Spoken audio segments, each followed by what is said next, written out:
Dawn came grudging to the trident, a gray light soaked in mist that gathered along the eddies and clung to the reeds. Catelyn rode the east wall of Riverrun with her cloak pulled tight, listening for oars among the river's slow heartbeats. The air smelled of wet stone and fish and wood smoke from the cook fires within the curtain walls, and beneath it all lay the scent of iron and old steel, the smell of tents and harnesses and thousands of men who waited on a boy with a crown of bronze and iron leaves. She had learned to read mornings since her girlhood, how the tone of the river foretold rain or wind, how the birds in willow and alder called danger before men could see it, how the mist sometimes kept secrets until it pleased the sun to strip them bare. The river kept one such secret now. Somewhere down the Red Fork, muffled by the breath of dew and fog, oars dipped and lifted, slow and careful. Catelyn turned her horse and went down through the gate yard to the water gate. Edmure's men had strung chains across the sluice, and their spear points peered like thorns from crenels and murder holes. A bell clanged once, a curt report. In the dim, a small black galley pushed its nose against the current, not flying Lannister crimson nor any Fry blue but plain and bare, tight-rigged, her hull tar-black and her single eye on the prow painted shut. "Who comes?" a sergeant called from above. "Davos Seaworth," came the reply, low and rough, like some shorestone turned in a man's throat. "With letters from His Grace Stannis Baratheon. A guest right sought." Guest right. The word had weight. Catelyn breathed in once and tasted salt, though Riverrun lay far from any sea. They brought him up from the landing by a narrow stair slick with spray. A lean, weathered man with close-cropped beard and eyes like flint in a wind-scoured face. He bowed, but not too deep, as if his back admitted respect but not flattery. "Lady Catelyn," he said, "if it pleases you, I was told to ask for the king, but I know a household is a ship, and I would not presume to nose past the harbor master." "You presume less than most lords," Catelyn said. "Come out of the damp, Ser Davos." He smiled in a way that did not soften his face. "Not Ser, my lady. Once I was a smuggler. Now I wear my king's favor where my fingers used to be." He raised his left hand, gloved. The glove lay flat where 4 fingers should have stood. Catelyn had heard the tale. Stannis, hard as winter sea, had lopped a smuggler's fingers after making him a knight and a lord for saving Storm's End in Robert's War. Punishment and reward in one cut, like a sword struck properly. They took him through the lower halls, up past tapestries damp at the edges where river mist crept, to the solar where Robb waited with the Blackfish and Roose Bolton, the great John half crowding the hearth with his bulk, and Midge Mormont standing as still and square as an oak stump, her face set like something carved. Banners had grown familiar here. The dire wolf, the trout, the flayed man, the merman. They stirred faintly where drafts wandered like small ghosts. Robb stood when Davos entered. He had grown leaner since their flight from King's Landing, lines of wakefulness cut deeper at his eyes, but the high, stark cheekbones of Eddard had never looked more stark upon him. He wore the bronze and iron crown the Mormonts had fashioned and the tall-skirted mail that made him seem older, and when he said, "Be welcome under our roof, Davos Seaworth," the voice had shed some last feather of boyhood it had clung to in the spring. "Hearth and heart," the Onion Knight said, bowing. "My king sends his letters with his hand and seal." He offered a leather case. Robb did not take it. The Blackfish did, sharp as a fishhawk, and slit the thong with a dagger that had found the ribs of men more than once. He drew out parchment, broken red wax stamped with the crowned stag, and laid it flat on the table. Catelyn stepped closer because she had to, because the knots of all their fates had branded themselves on letters lately, and she was Eddard Stark's widow and could not help reading knots. The script proved spare and precise. Stannis Baratheon had a hand as stark as his face. He named himself by all his titles, laid out the sin of the queen and her bastards, named the boy Joffrey a false king and the Lannisters treasonous. That much was the old song. Then came a new refrain. "Let us be plain. If you will send your banners to my cause for the safety of the realm, I will recognize what you are. The North has been a kingdom before. What was may be again. The Iron Throne has no claim to what it never conquered in truth, save that oaths gave it. I will release the North from those oaths and proclaim you king in the North in the sight of gods and men. In return, you will take the field against our enemies with no less than 10,000 spears and stand surety upon the trident. The lords of the Riverlands have made oaths to you in their grief. I will not unmake grief by decree. After the war, their voices may freely choose. There were lines about hostages exchanged for faith kept, sons or nephews by preference, not to be harmed if oaths held, to be returned upon the good end of the war, but they lay within the hard common custom of kings. Catelyn read them once, then again. She had known Stannis' name meant flint and iron and unbending law. She had not expected to see these words from that hand. The North had always been something that lived in fable and the marrow both. To have a southern king put seal to the old truth felt like seeing a stone suddenly sprout leaves. Roose Bolton's pale eyes gleamed as if they saw an inner light or merely reflected some candle. The Great John gave a low rumble that might have been laughter or a bear waking. Meej made no sound at all. The Blackfish's mouth thinned until it was a single line. His eyes were rivers in winter. What does your king ask to bind this? Upset. Davos folded his gloved hands. He had the look of men who had once had to bargain with weather and law at once. He asks for hostages, as written. One will do, two better, from a lord of weight among your host. He asks for your banners to march or row to the Blackwater to stand with his before King's Landing, for there the viper coiled. He asks you to hold fast the fords that Tywin Lannister cannot cross without your leave. He gives his word. My king's word is hard iron, that once the city falls he will name you in council as king in the north and proclaim it from the steps of the great September before gods and men. Your king knows the gods? The Great John rumbled, half-grin pulling on his beard. He prays to his red woman, I hear. Davos's eyes did not flinch. A man may pray where he will and still keep his word. My king has never been a pretty man, Lord Umber. But he is true. True and hard are twins, Roose murmured. True men break promises no less than false when truth compels them. It is a neat letter. The tidiness of it troubles me. The Blackfish's snort was almost soundless. It troubles you that it is tidy because you trust nothing not charred and crooked, Roose. But there is sense in it.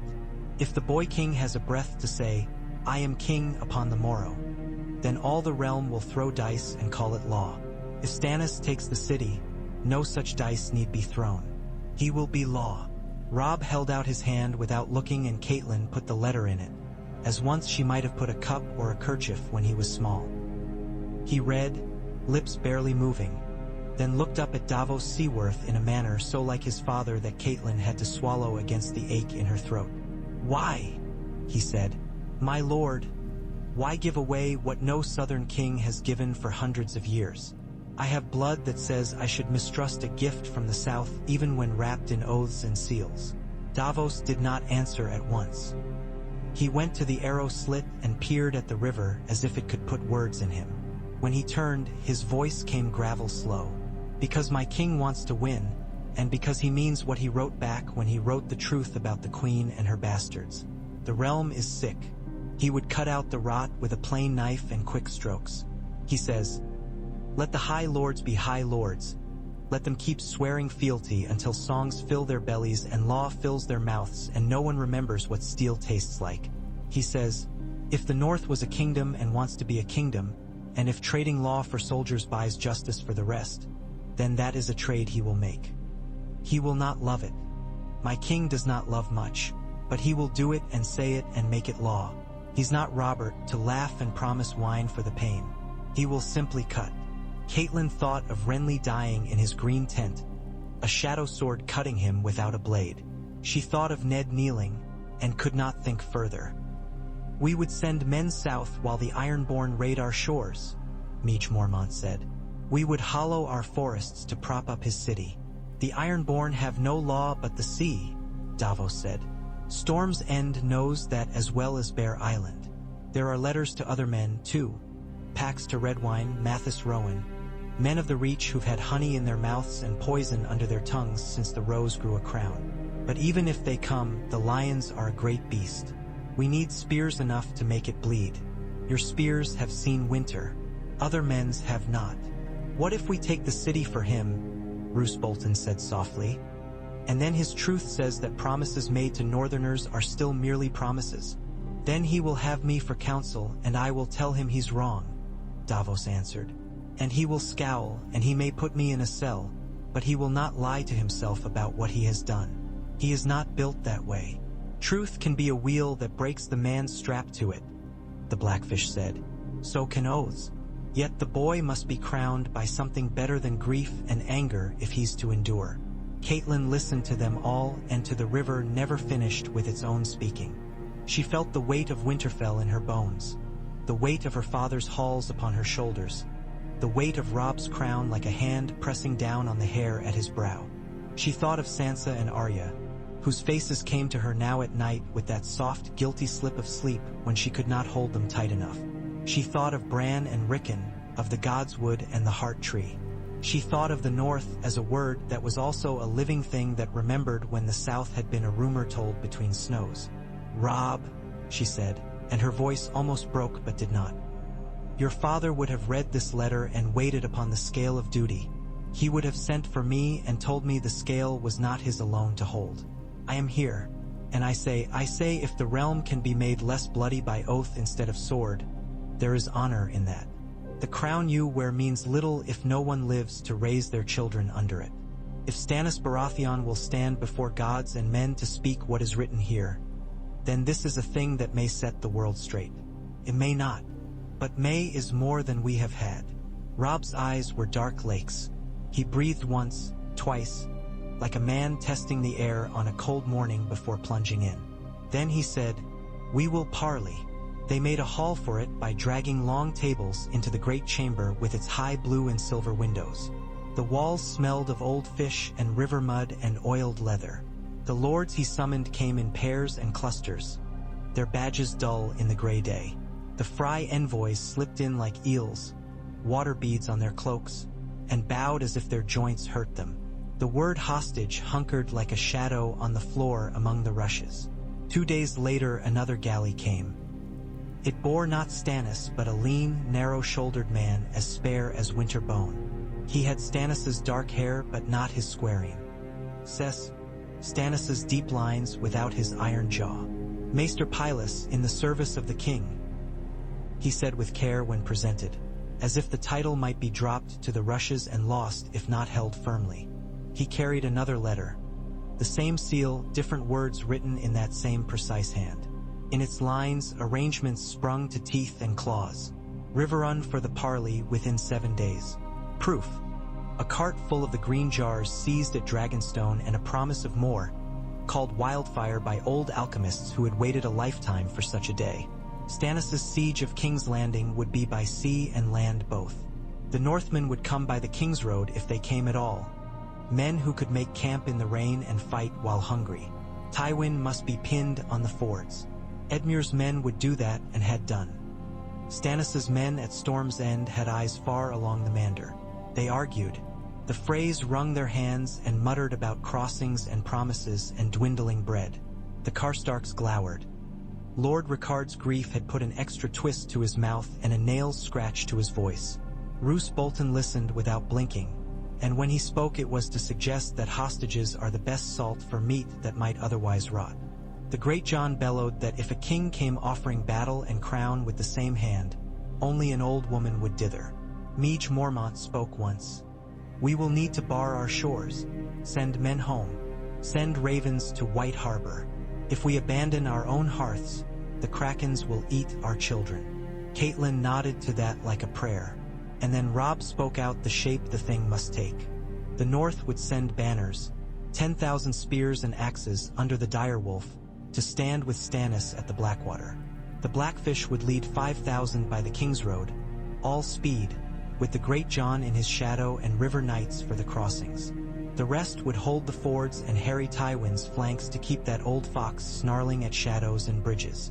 Meage and Lord Wyman Manderley would go north to White Harbor with ships and men enough to make the Mander into a jaw that could bite iron. 2 hostages would be given and taken, of high rank, and one of them would be Robert Glover's nephew. Young Harrion Karstark offered himself until his Lord Father's face went gravel white and silent. "A Glover will do," Robb said gently. saving Lord Ricard the humiliation of plea or protest. It was a kindness Catelyn saw and loved him for, and one of Stannis's kin will do better if he'll part with one.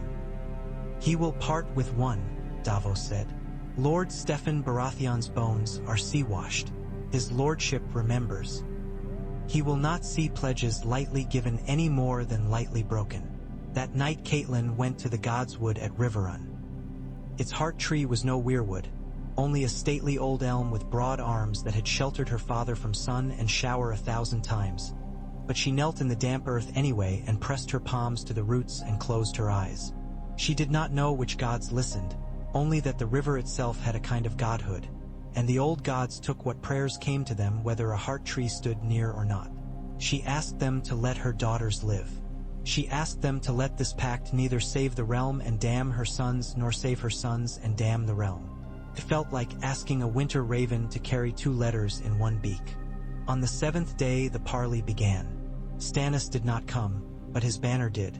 The yellow field and black-crowned stag with a red heart burning over it, which the great Jon spat upon the ground when he first saw it and then laughed at himself for superstition. Davos spoke. The Blackfish spoke. A maester's chain rattled like quiet rain. They wrote names in careful script, Stark and Baratheon and Tully, and sealed with wax thick as thumb bones. The cart with the green jars was opened for account. The stuff within clung to its glass like bile. Several river lords crossed themselves and muttered of Targaryens and Dragonfire.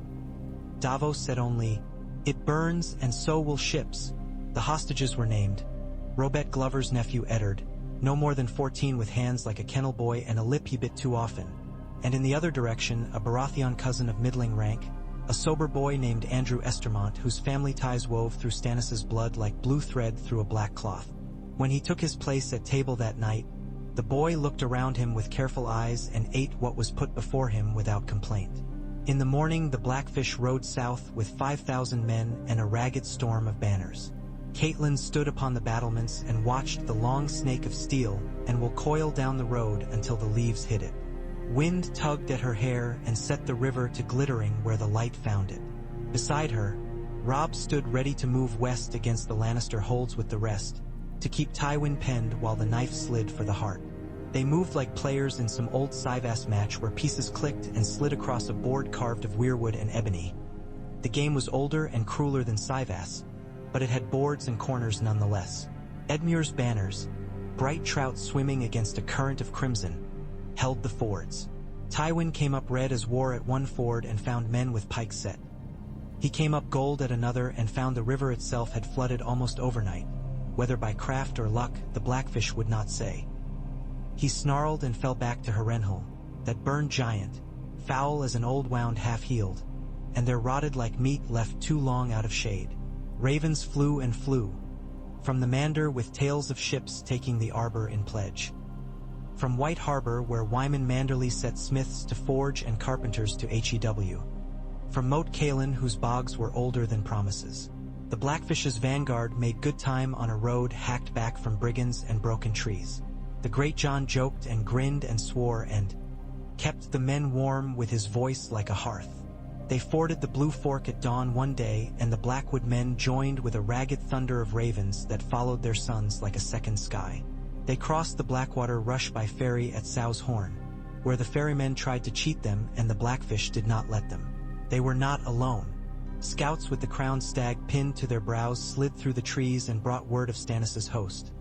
Heavy foot and spearmen, knights of the Stormlands with rain lines dried white upon their surcoats, men of the Kingswood who could move through underbrush as if it parted for them.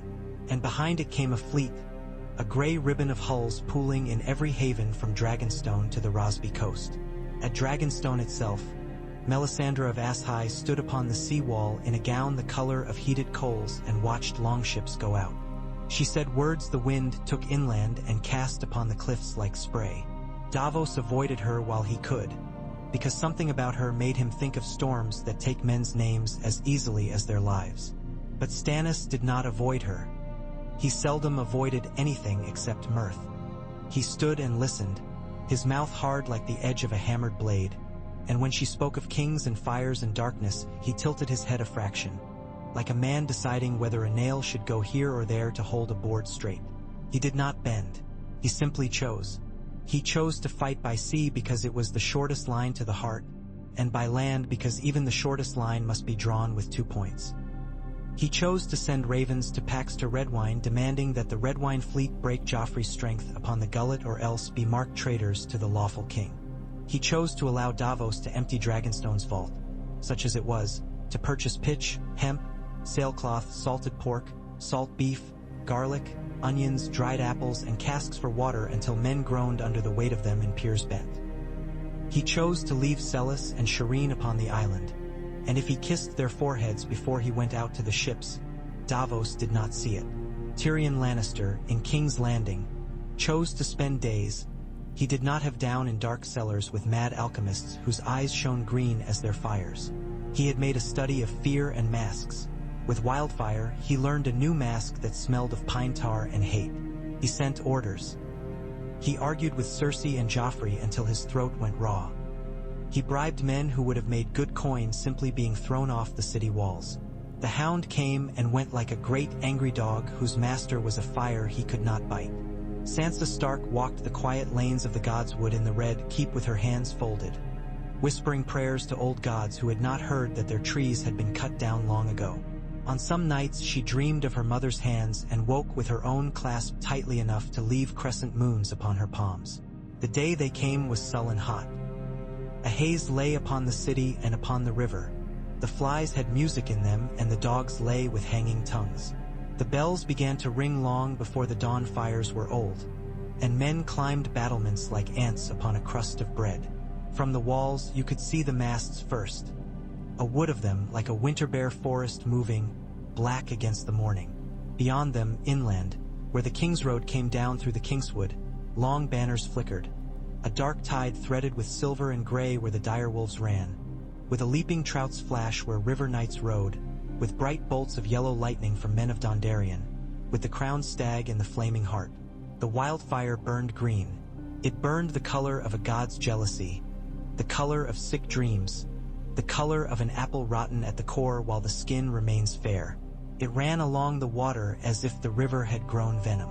Davos's son Dale smiled at him across a narrowing gulf and did not have time for more than the first soft sound of his father's name before the world took his breath away. On the walls, Tyrion Lannister heard the roar of it and the roar of men, and felt his bowels ice to water while his mind, the part of him that was sharp and small and unforgiving as a rat, scratched out sums of loss and gain upon an inner slate. The chain behind the mud gate slept like a dragon with a steel spine. He needed the ships to come deep. He needed them trapped. He needed time. He had a piece in his hand, and it was called fear. He walked the parapets with it, thrust it at the gold cloaks like a cudgel. He shouted so they would not hear him think. The Hound went down to the gate with a company of men-at-arms and looked out through the murder holes at water that had become green hell. The flames on men's faces made grotesques of them. The heat came spitting in a way that turned even old scars new. He swore an oath he would not repeat to the Septon's face and pulled up his scarf. Mud, he muttered to himself. Mud and blood and fire. And then the gates were shuddering to rams and the music of iron. The great Jon threw himself against that gate from the other side with a laugh that might have been Fear's brother and might have been its enemy. The Blackfish sent men up the hook to the postern where the walls had been patched twice in as many months, because he had counted stones with his eyes when he'd been hostage to courtesy, and because old men told stories about where the city's masons had drunk too much wine the year Arryn Brightflame died. Northern axes bit wood. The Kingswood men brought ladders that miraculously reached, and a small dark man with gray in his beard and a smuggler's eye for tides ordered that a dozen longships be rowed ashore until they grounded in the mud at the river's bend to serve as footbridges for the first bold. Stannis was on a boarding plank with sword in his hand and smoke in his lungs when the chain rose. He might have cursed. He might only have his jaw harder. Only a handful of ships were caught. The rest had already learned fear, and fear is a sly pilot. Davos clawed his way out of his own wreckage with his lungs full of salt and smoke and the name of a god he trusted not at all, like a flint in his mouth that cut and made a little spark of anger. The Blackwater writhed, green and black both, and the wind came up at last as if the god of that river had decided it did not want to be a lake of choking oil. On the land side, That wind drove smoke into men's mouths and eyes until tears cut tracks through their grime. The first ram broke, the second sang, the third called father and died.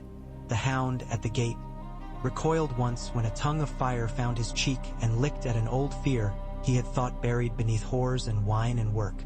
When the flames retreated for a heartbeat, he leaned his helm against the door and swore by sand and ash and the long hard days he had clawed out of nothing that he would not run yet. When the postern gave on the hook, it gave like a rotten tooth. A river knight named Carol Vance pushed through with 3 men at his shoulder and a stark bannerman behind him and waved the direwolf over the breach. In the God's Wood of the Red Keep Sansa Stark knelt and said a name she had not allowed herself to say in weeks, and felt the syllable slide like a cool coin through parched fingers. Robb. It is one thing for a city to fear ships. It is another thing for it to fear men inside its skin.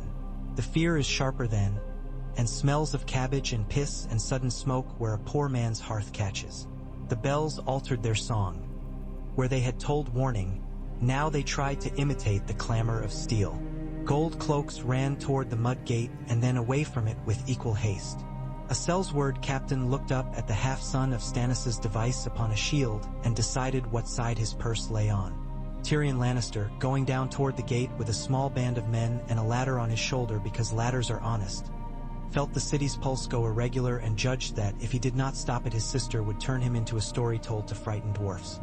He went into the press and killed a man himself with a thrust he did not think of until it was done, and then killed another. "To me!" he shouted. And the sound was not large but had a peculiar clarity like a bell rung over still water. Men turned to it and made a knot. They pushed toward the breach and the breach pushed back. Somewhere inside that knot, Ser Mandon Moore came silent as ice and swung his blade for Tyrion's face. Podrick Payne, squire of small account and softer courage than this day deserved, stuck his own blade into the White Knight's neck and watched a red mouth open there. The Red Keep's hall kept its old cool where thick stone held night like a memory. Cersei Lannister sat with Tommen upon her lap and a dark bottle at her side and told a story about lions to a child whose hair was too fair. Somewhere else, deeper, Sandor Clegane walked alone and told no one anything at all before he went out a door and into a different life. In Maegor's Holdfast, doors shut with a finality that made a sound like prayer turned back from heaven. The throne room shook when they broke through to the city proper. The watchers on the steps, ragged boys with long knives, a septon with a cudgel, a knight of some poor house with older dents than pride on his shield, looked up and saw a man with a jaw like an axe walk in with his sword down and a look of weary fury stamped as hard on him as his seal upon wax. Behind him came men in cloaks of the Stormlands and men with the direwolf's head raised high above a battered gate segment that they used for a shield. Smoke followed, and heat, and the smell of burning pitch and river water. Joffrey Baratheon stood upon the dais. His jaw clenched hard around the sharpening steel of his voice, but it rattled when he saw the crown upon the intruder's breast. "Usurper," he spat hoarse. "Traitor, I am the king." "By what right?" Stannis asked. It was a genuine question, terrible in its calm. "My father," the boy began. "Your father was Robert," Stannis said. "I was there when you were conceived, if your mother would set knights by truth. The realm has had enough of lies told to children and children taught to rule by lies. I am the king." "And I," said a new voice from the doors. It was pitched lower than Joffrey's and steadier, carrying a cold born of forests. "I am no man's subject in the north. If the city falls to an honest king, he will speak honest words. Speak them." Robb Stark came through the doors with the Blackfish behind him, 3 steps. For he did not raise his sword. He had not even drawn it. The direwolf's head at his breast looked old and new both in that place of dragons' heads. The hair on Catelyn's arms rose, though she was not there, though she could never have come so far so fast. Somewhere in the city Sansa put her hand against cold stone and whispered, "Mother." Not knowing why, Stannis turned his face to the young king and studied him with the same care he would have given a piece of ship's timber before he built upon it. "You will have your words," he said at last, and looked up at the throne carved like a pile of swords that had been forged into one cruel chair. "Before that, the realm will have law." They did not seat him upon it that day. They did not name him from the High Septon's mouth in the Great September. There were still fires to beat down and men to kill and gates to open. But a proclamation went out, carried by men whose feet had the blackened soles of soldiers who had run through embers, that Joffrey Waters was stripped of the style and title of king, that Cersei Lannister would be held until judgment, that Ser Mandon Moore had broken his vows and died, that Tyrion son of Tywin would be given a hearing for his service in the defense of the city and for the charge of treachery laid against him by some who had tried to throw him to fire for no better reason than his size, and loudest and clearest to ears that had waited too long already, that Stannis Baratheon, by grace of gods and law of men, swore to the old gods and the new that the North would be free of the Iron Throne's claim, and that Robb Stark, king in the North, would be named so from the steps of the Great September when it should open its doors without fear of smoke. By dusk the Red Woman had come into the throne room like a spark born on a great wind and stood, silent, in that place of iron. She looked at Robb Stark and saw something neither she nor he would speak aloud. She looked at Stannis and saw the same hard thing she had always seen, but a little warmer for being near its proper seat. Davos came limping with a bandage at his head and a bitter salt taste in his mouth that was the taste of one son lost and other sons. All of them, fair as gulls, flying away forever. He looked upon the scene and saw only work. After, there were rooms where lords met and spoke, and the air in them came stained with smoke no matter how tightly shutters were closed. Robb sat at a bare table with a cup of river water because it steadied his hands and because wine would make him remember his father smiling, and that would do him no good. The Blackfish stood behind him. Stannis stood across. "It will be spoken in the September and written and sealed," Stannis said. "Act of state. I will give it a name that lawyers like. Lords love names. They can hold them in their mouths like sugared plums. And yet it will be iron under sugar. You will be king in the North and not my man. You will be my ally while the war lasts by our treaty and by your honor. There will be no bow. The bow will be in your men's backs as they draw arrows to put into Lannister throats." "And the river lords?" Robb asked because he could not let that bone go ungnawed. "After the war they may choose," Stannis said. "That is what I wrote. I do not write what I won't read back. Until then, they are welcome to shout themselves hoarse, calling you what they please if they will plant their boots where I need them planted. If you want them, keep them by your deeds and not by my gift." Robb nodded. "We will keep them," he said, and the Blackfish's lip twitched in the faintest ghost of a smile. "Tywin will not stop," Stannis said. "He will find allies in tunnels and behind doors. He will feed his men upon his pride.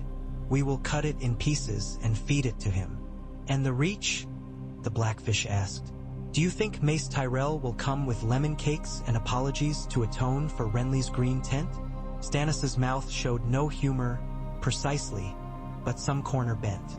"The Reach will come the way gardens come, slowly, with roots and flowers both, and once in they will choke what they do not kill. I prefer rock to garden, but a king cannot choose only rock. I will offer the Tyrells what they want: pride, places, pardon. They will take it and call it justice, and I will call it keeping my enemies where I can weigh their purses. And when the North is free," Robb said, "and the Riverlands rested or decided, and your city holds true, you will not send men north to tell us how to pray or whom to name warden." "I will not," Stannis said. "I do not care how you pray. Pray to a pinecone if it keeps your people from cutting each other's throats. Wardens are for kings' realms. You will have your own." They sealed it with words and the cut of a knife upon a finger. Davos flinched at that out of habit and then smiled at his own folly. The September of Baelor served the next day as a stage for Stannis to stand upon and say words that priests repeated with mouths that had known sweeter lies. The city stood with scorched hair and raw throats and listened. It took 3 days for the ash to stop falling, 2 days for the smell to shorten its talons. In a week the markets had half their apples back. In a week and a day, the first cart of fresh-cut heads from men who had tried to call themselves kingmakers in whispering rooms rolled past the fishmonger's square. The heads did not talk about kings afterward. Sansa Stark came down into a courtyard where the stones still held the heat of the fires that had licked them and found her mother there. The moment was so quiet that the noise of the city seemed to fall away rather than stop.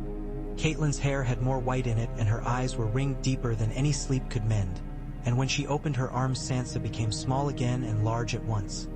Small in her mother's scent, large because some part of her had been mended that she had not known was broken until it closed. "Arya," Catelyn whispered into Sansa's hair, "because hope is harder to uproot than ivy." "I don't know," Sansa murmured, and felt a knife's twist of guilt for that not knowing, as if the world had put both sisters on one scale pan and asked some god to choose. "We will find her," Catelyn said with a calm that tasted of iron. They rested in the city 2 weeks while messages went out and men were sorted. Who would hold the walls, who would hunt the rats in silk, who would ride west, who would go north. Stannis gave orders like a man laying out a bridge across a ravine with no room for mismeasure. He put Davos at the head of a lean flotilla meant to hold the gullet, because what the Redwine fleet decided when it had finished swallowing its pride would decide other things too. He set Ser Roland Storm to rebuilding the mud gate with timber and iron both.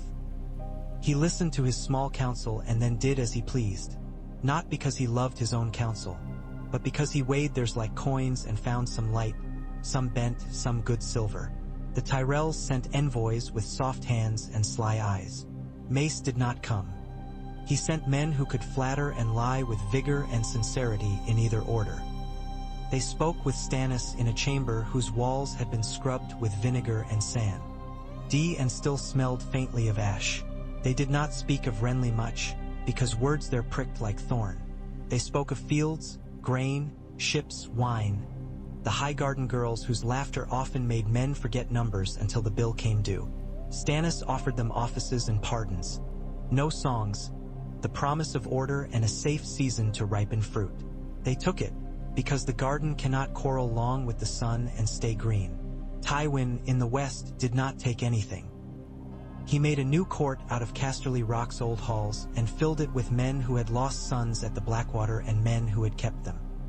He put quills into hands that had never written and told them to scratch out orders, to take bread from poor men's storehouses and give it to soldiers, to call banners, to double levies, to squeeze coin from the mines until gold wept. He thought of his dwarf son with a raw ache under his breastbone that felt like rage and fear both.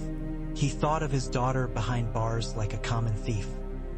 He did not sleep more than 4 hours in a night, and when he did, he dreamed of a chair of swords and a boy with hair the color of straw. Robb Stark did not sleep much either.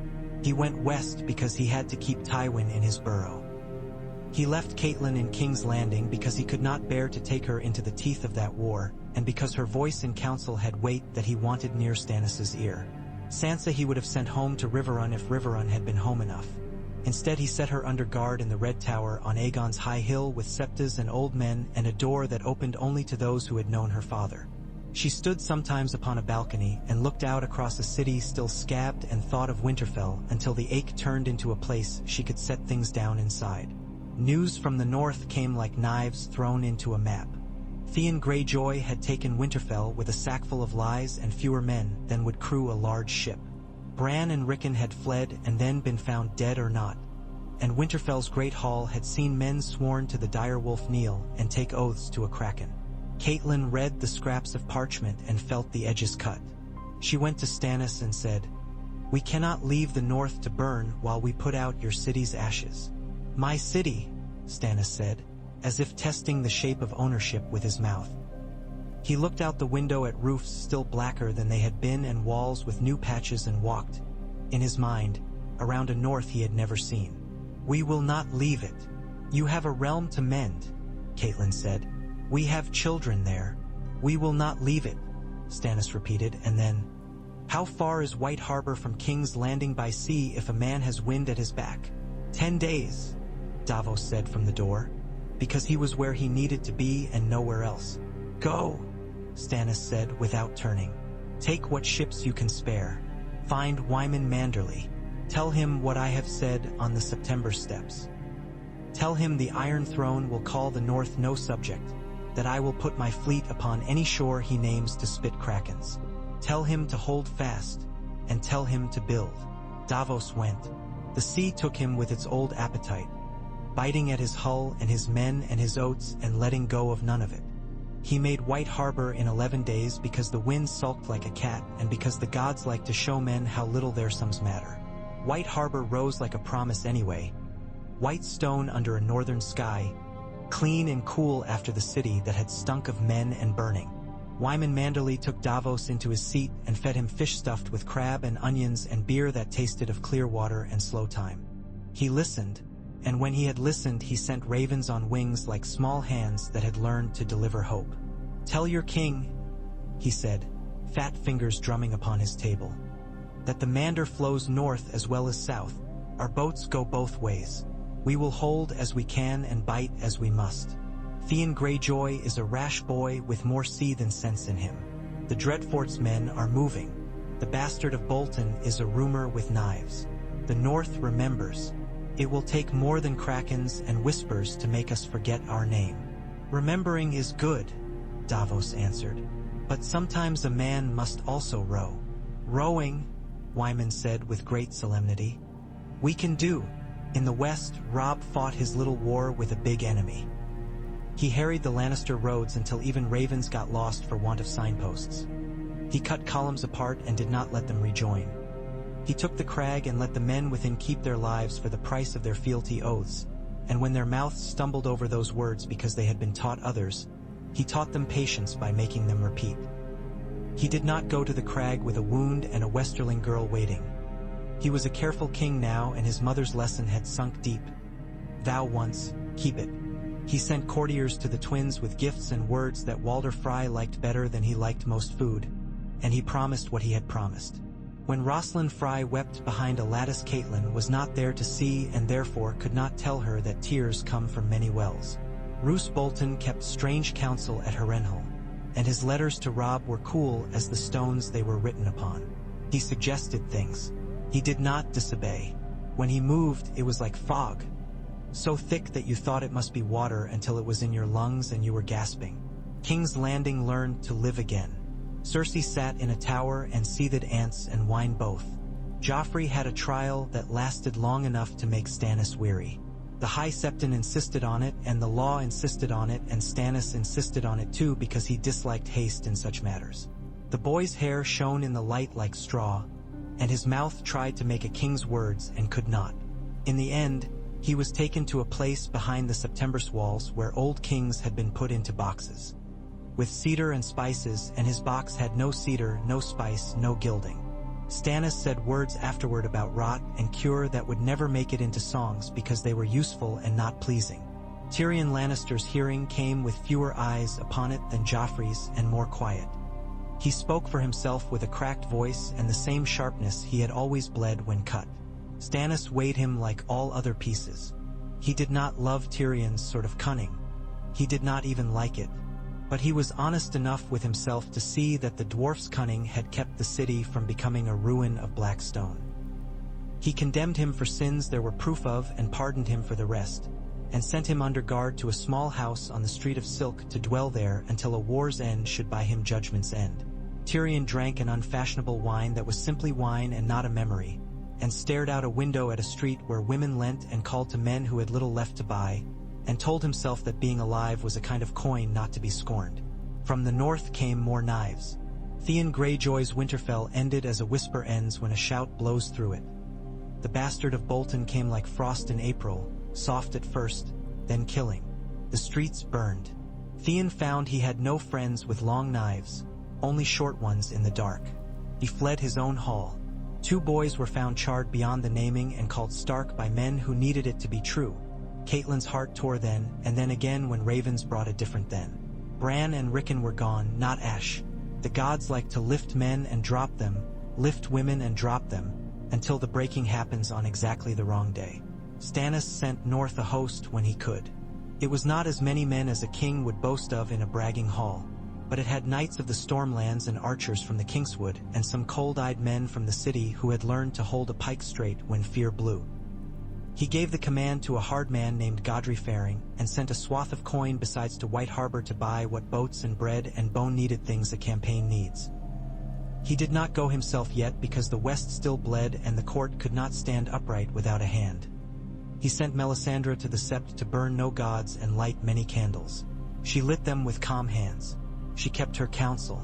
Davos watched her and thought of shadows and knives that came with no steel, and said a prayer to the Mother at the Sept because he was not fool enough to leave all the gods in a sulk. A raven came one day with feathers the color of oil and a note that made the room it was red and colder by 10 degrees. It told of the night's watch. It told of wildlings massing. It told of a hand of stone that had come back wrong. Stannis read it and held it longer than most letters. He looked out the window toward a north he had never seen and might never love, and made a sound low in his throat that men who knew him would have mistaken for a cough if they had not seen his jaw. He had won a city. He had not won a realm. Winter scratched at the door with slow, patient claws. Robb did not need the letter to tell him that. He felt winter in his bones as all Starks always had. He drove Tywin back from a hay-colored plain where the Lord of Casterly Rock had thought to draw him into a trap and found himself caught between flooding little rivers and a wolf pack with spears. The old man did not break. He recoiled with dignity, bleeding, and went for his rock. Robb sent ravens. One went to White Harbor. One went to his mother. One went to King's Landing. In each he wrote, "We will never be done." Catelyn dreamed, one night, of a heart tree with a face that was both weeping and laughing. She woke with her hands stiff because she had clenched them so hard in sleep. Sansa slept in the room next to hers and had stopped waking screaming. She woke now with a dry throat and a memory of snow that had never fallen in the city. The wind shifted that dawn and the air smelled less of ash and more of the sea. It came into the great square before the September and fluttered the tails of banners that had not hung there before, banners that carried no lion and no rose and no beech with shells. The crowned stag took the highest pole because of old custom, and beneath it, set as if in defiance of the pole itself, men had raised the dire wolf high. When Robb came at last to the city after months of westward war and smoke, he came at the head of a column with fewer men than he had taken out and more eyes like flint. He climbed the long stairs of the Hill of Aegon and stood where kings had stood. Stannis met him there, and together they looked down at a place neither loved and both now held in some strange necessary bond. They did not speak at first, because there was a kind of truth in holding one's tongue as well as in finding the words. Later, in a smaller room with bread on the table and salted fish and apples that tasted of autumn, they spoke of what must come. A campaign north. Not the winter to end the world, but a winter that would eat anyone too foolish to make ready. Ships for White Harbor and Eastwatch. Men for Deepwood Motte where the Iron Men had made themselves bold. A hand to keep court. Stannis would keep it, because he trusted no one else to weigh out justice without feeding it honey or cutting it short. A betrothal to keep Walder Frey's spite from souring into poison. Robb would go to the Twins when the snows had crust enough to travel over. He would do what he had promised and no less. That was the music of it, if not its rhythm. In those days there were nights in King's Landing when the moon rose pale and tired and the streets were quiet for an hour and a half, as if even thieves needed to sleep or count. Catelyn would walk the outer galleries then with a shawl that smelled faintly of the river and think of the girl she had been and the woman she was and the gods that had not answered. And the ones that had. She came upon Tyrion Lannister once, of all odd things, at a balcony that looked over the river. He was sipping some poor wine again, as if determined to prove to the city that he had never known better. "My lady," he said with a stiff little bow that might have been an honest attempt at courtesy or a joke upon its corpse. "How fares the realm?" "It breathes," Catelyn said. "Sometimes that is all you can say for a sick man." He grimaced. "I am very tired of sick men and sicker kings. We have a hard king and a young one. We have a king who is a whetstone and a king who is a blade," Tyrion said. "Gods help us all if they ever decide to grind each other." She would have smiled if smiling did not feel like a theft. "I think they are more likely to grind our enemies first." "Oh, I hope so," Tyrion said. "I have a special hatred for enemies these days. They make me so untidy." Some small piece took root. It was a bitter herb at first, all stems and little leaf, but it kept the worst fevers down. Men went west and north and along the Mander. The Red Wine fleet came at last and put its prows under Stannis' seal and gave the gullet a different face.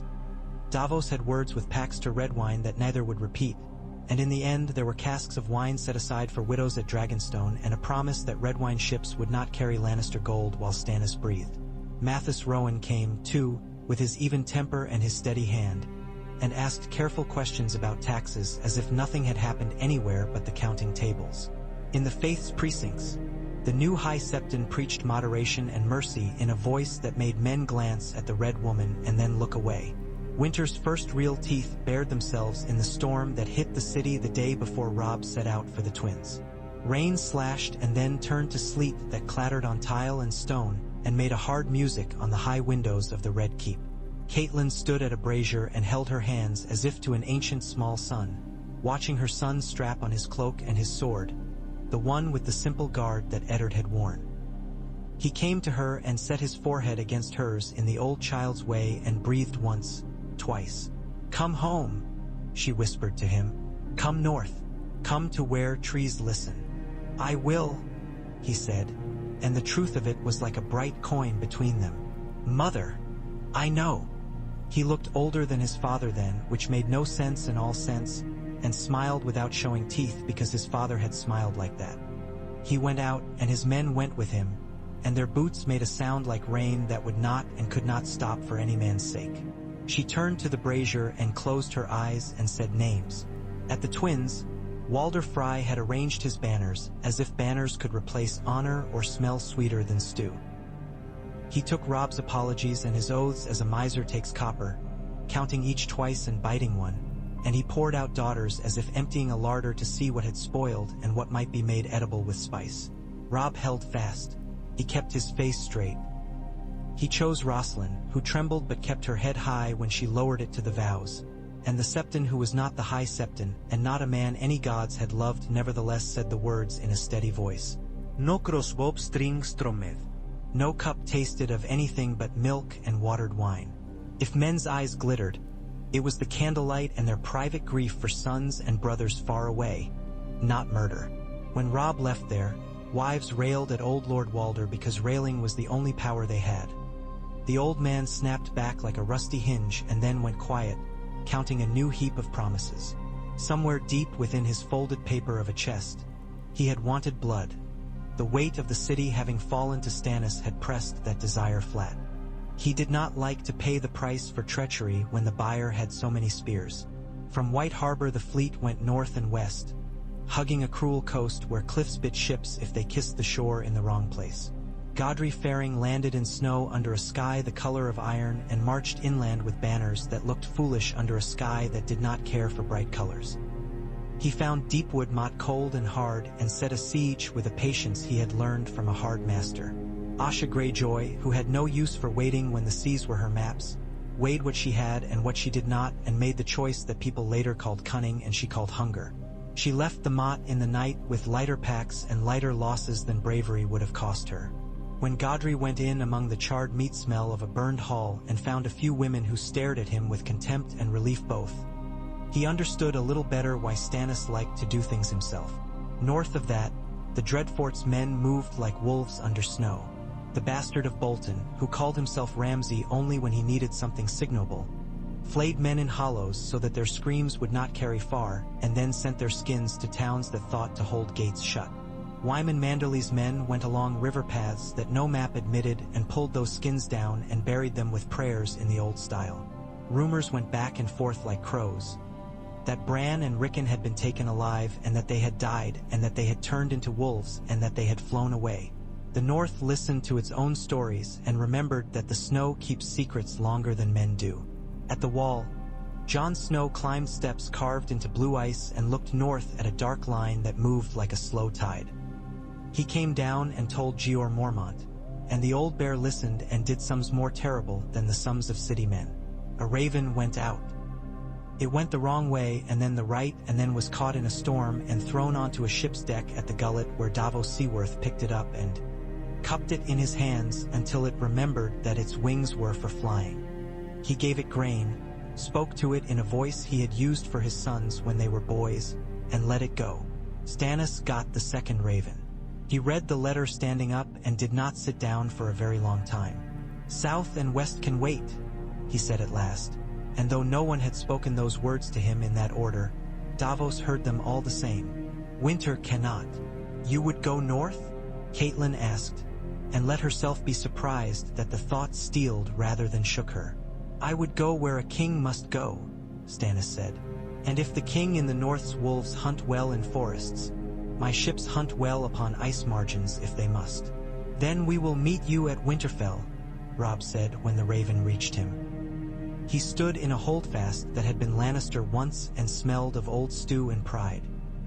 He looked at the men around him and saw that they were tired and not broken, hungry for a winter that let them go home or die without more errands of kings. We will not let our own gods would freeze without fire. The last summer's day had been lost somewhere around the time the wildfire burned on the Blackwater. What came after were autumns strung together with cords of frost. The world shifted its weight. Men who had thought of nothing larger than their own lord's quarrels looked up and saw that the sky had teeth. The reach sent grain. The west sent gold because that is what it had, and because some things can be bought with gold even when it is not loved. The Stormlands sent men. The north sent stories that made city children creep closer to braziers. The city itself learned to do more than breathe. It learned to hold its breath when the wind came from the north and brought a scent like iron cold. On the day Stannis left King's Landing to go north, the bells rang not like alarm and not like coronation, but like something in between, like a house calling its men in from the fields because a storm walked. He rode at the head of a column that was not bright and not large but looked as if it could go far without complaint. Davos rode at his side, still, because his king had not found a better conscience than an old smuggler with 4 fewer fingers than most men. Catelyn stood upon a balcony and watched them go and remembered Eddard riding south the last time and told herself that different men brought different fates with them, even if their cloaks flapped the same in the same wind. Robb was already north of Moat Cailin by then, picking his way through leagues of bog and stone that had learned how to kill armies before any man in the south had learned how to keep accounts. The reeds hissed. The sky built a wall of cloud. When the first true snow came, it fell in flakes fat as moths and soft enough to make a sound when they kissed wool. At Winterfell, the gods would stood black against the pale. The heart tree's face watched over ground that had seen boys run and wolves sleep and blood sink in. When Robb rode under its boughs, snow settled on his hair and did not melt at once. He put his hand on the bark and felt under it the slow, patient throb that all old trees share. He thought of the letter that had made his crown feel both lighter and heavier, and of the oath that had made his back straighter or more bent. He could not say. Catelyn came there later. She came with Sansa and with hounds and with men whose breath plumed like ghosts. She walked down the path to the pool where leaves floated like scraps of old banners and stood very still.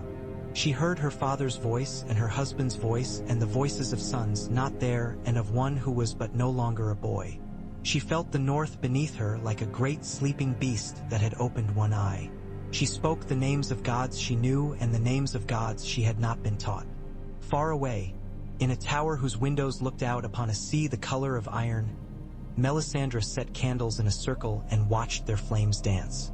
When the cold comes, she said to no one, the fire will be hungry.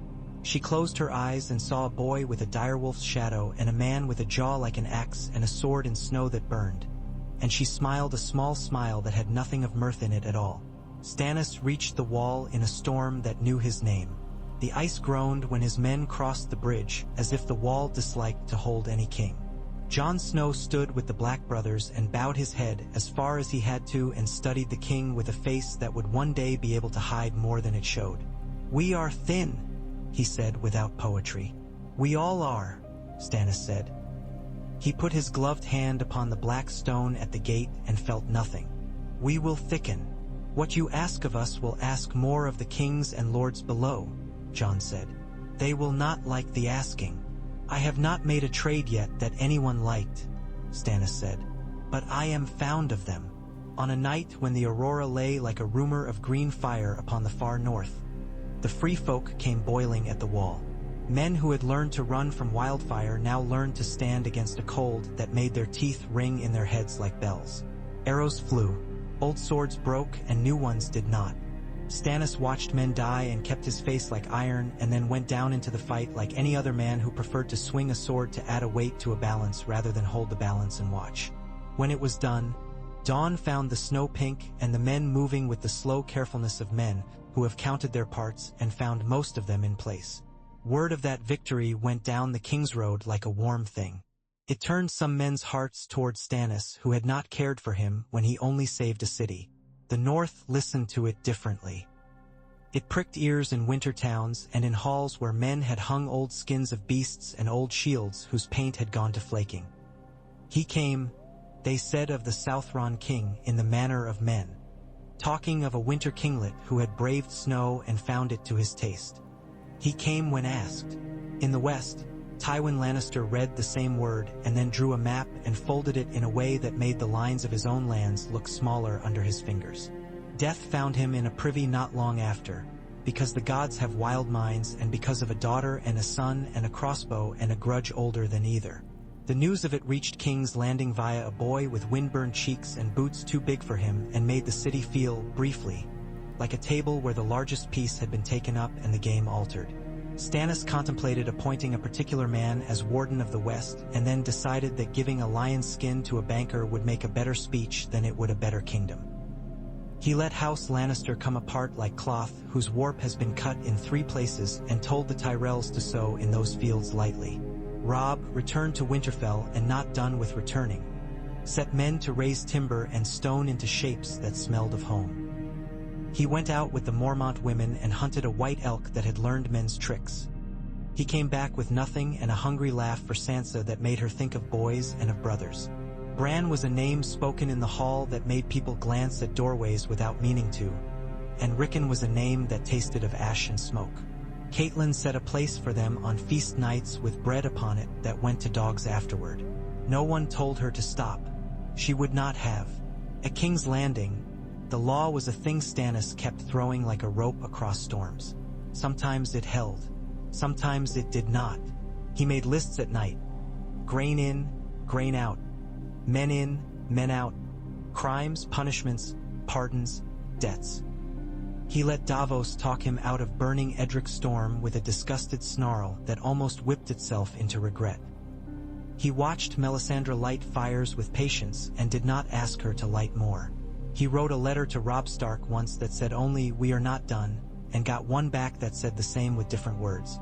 Before the next true deep of winter, there was a wedding in Winterfell, and men laughed there for the first time since a boy had climbed too high in a tower and seen too much. Robb set the warden's cloak upon a man who had once been too fat to mount a horse and now rode one with more dignity than some knights. Wyman Manderly took it with tears that froze in his beard and made him look both ridiculous and noble. Celis Florent came north in a litter that she declared smelled of moss and sin.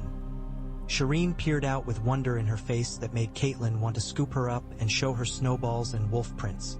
Stannis came later with a smaller company and an expression that, while not warm, had learned something about warmth. He stood under the weirwood and said nothing at all until it seemed that the face in the bark might speak first, and then he said, "It is cold," which was correct and sufficient. They made a pact there that was not written because the old gods liked listening more than they liked reading. That when the snows came higher, when the others came if they were more than old wives' stories, when the dead walked if they could, the south and north would not stop at an invisible line in the bogs and say no further. They would meet where men had always met their enemies best, knee-deep in the thing the enemy loved. Years later, a singer in a smoky hall in the Reach would make too much of it and call it the Day of Two Kings, and his song would place bright banners where there had been gray skies and white breath and a boy king's tired smile. He would put speeches into mouths that had never been peacocked words. He would forget, as singers often do, that no one cheered on that day for long because cheering takes breath and men needed their breath for living. He would say that the pact forged then saved the realm. Catelyn, if she had heard him, would have allowed that pacts rarely save anything. Men do, and gods sometimes, and luck more often than pacts. But she would have listened through to the end and let the last note fall into the rushes because sometimes you want to believe the simpler version for the length of a song. The truth was more complex and heavier and made of smaller pieces. It was in Tyrion Lannister counting coin and making jests at himself that bit him harder than anyone else's. In Shireen teaching Sansa a southern game with little sticks and stones until they were both laughing without meaning to. In Davos taking firewood to a widow without saying his name. in the great John taking off his boots by the Winterfell hearth and sighing like a bellows emptied out, in Roose Bolton writing a letter with words that did not betray and finding, for once, that he preferred, that. It was in Robb and Stannis standing one day at dawn upon Winterfell's walls and saying nothing for so long that the day forgot to break in the old way and chose a new one. When the first others came, not like a tide that swallowed all at once but like a handful of seed thrown upon a black field, they came to small keeps and lonely crofts and to a hill where boys had fought with sticks and left them there. Men met them or failed to. Songs would later make that first night a single blaze of glory at a place with a name singers liked. In truth, there were a dozen small places, and in one of them a woman with a child in her arms swung a pot and made a sound that silenced a thing that had never learned to be silent. In another, a man who had once thought himself brave found that he was, in fact, merely faithful, and stood long enough for help to come. The help came because promises had been made and kept. A king in the south had traded his claim to lands he did not love for the spears he needed to save those he did. A king in the north had traded some dreams of glory for hard tasks done in silence. Between them a rope held. Snow fell. Fires bew. Rened. The world leaned, not toppling. In a city that had been almost a pyre, bells rang one winter's morning, not for alarm and not for mourning and not for coronation. They rang just to be bells. In Winterfell's Godswood, a woman's breath made fog in the cold air, and she put her hand on a tree older than her father's father's father and set a name to it like a promise. In the east, far across seas that had never touched their feet, a girl with silver hair dreamed of a different sort of fire and a different sort of winter.